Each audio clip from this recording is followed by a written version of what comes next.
polymer, what kind of policies and the procedure you have also implemented, how you are really managing your value chain, how you are taking it forward. Thank you, Sajid. Thank you, Sajid. So as just like any other industry, petrochemical is also susceptible to similar kind of challenges. And I think the best way to start is which point are you standing at the moment? I mean, if you don't know where you're standing, you won't be able to go to wherever you want to go in the future. So what we have done is that at Agropolymer, we have started a life cycle assessment, which is called a cradle to cradle, with the help of our foreign associated body, Asia Pacific Vinyl Network. So we are undertaking an 8 to 10 month study. What it does is that starting from the raw material sourcing to whatever utilities that you are getting, to the manufacturing of PVC, all the way to the conversion of PVC, value-added products, then their utilization, usage, disposal, and then recycling. So the whole study is being undertaken, and that's being done. I'm very happy to tell you that by our own, Circular Plastic Institute, which is formulated at KSPL. So they are doing it with the international etc. So that study will be available, and then we'll be able to know where are we standing in terms of our scope 1, 2, 3 sort of emissions, and in terms of our recyclability in other parts. And then you can always make a roadmap to whether you want to reach your destination in 2030, 2035. I mean, obviously, for a country like us, where we find it difficult to even get hold of the energy that we need to manufacture, it's just like if you talk to somebody on sustainability, they might say we have a bigger fish to fry.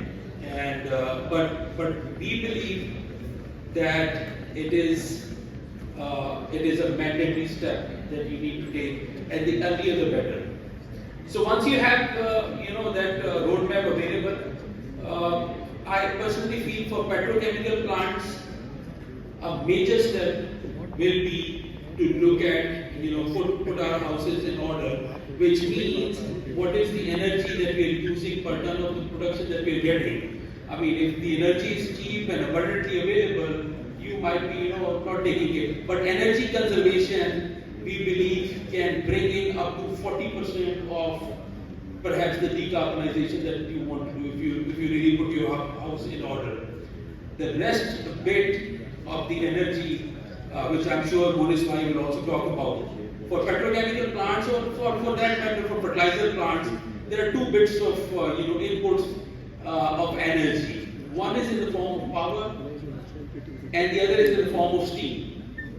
When you talk about the green fuels and decarbonization, power has taken a lead, and so far, we can see that some green electrons can be easily, generated versus generating green steam from the green fuels. So one of the journey that petrochemical plant will have to take is maybe electrification of some of the steam-driven, equipment. Sorry to interrupt here, but I would like to know, and I think audience would be interested, why you are doing that. You said that it's a mandatory. Who is mandating that in Pakistan? There is no regulation which mandates you to go for the scope 1, 2, 3. Where that demand is coming? Well, you jumped to the question number 4, but what we believe is that look, what is going to happen? We have to get back to 1.5 degree above the pre-industrial level, and for that, the 35 billion tons of CO2 which is being emitted has to come down to roughly less than 3 billion tons, and for that, fossil fuel will have to go away. And how is it going to happen through the policies?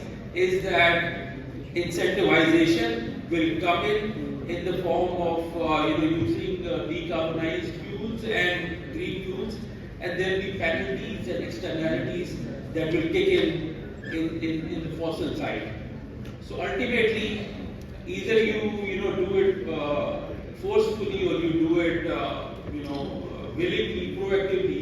That is going to be your choice, and that is something that we believe. That is something that we see coming. So in the coming, you are doing proactive right now. It's not so. Well, it's coming to you, and then you recently launched a tender as well for 30% solar and all that. So you are going for a solarization. How do you see the regulation? Because NTCs, Pakistan, they are very, very clear, and their very key focus is on the renewable energy side, and there is a certain demand which keep coming back. So how you as a K Electric is looking forward, and what's the driving force? Because right now, again, there's no regulation in Pakistan which might drive it. There's a demand coming from different sectors, but like EU or US or APAC or ASEAN, they have got a very, or China for that matter, or now recently KSA, they have got a very specific regulation implemented which is driving the change. In Pakistan, still there is a fear of regulation, but there is no regulation yet. So what's motivating K Electric to keep investing in the renewable one? It's a contractual obligation, it's a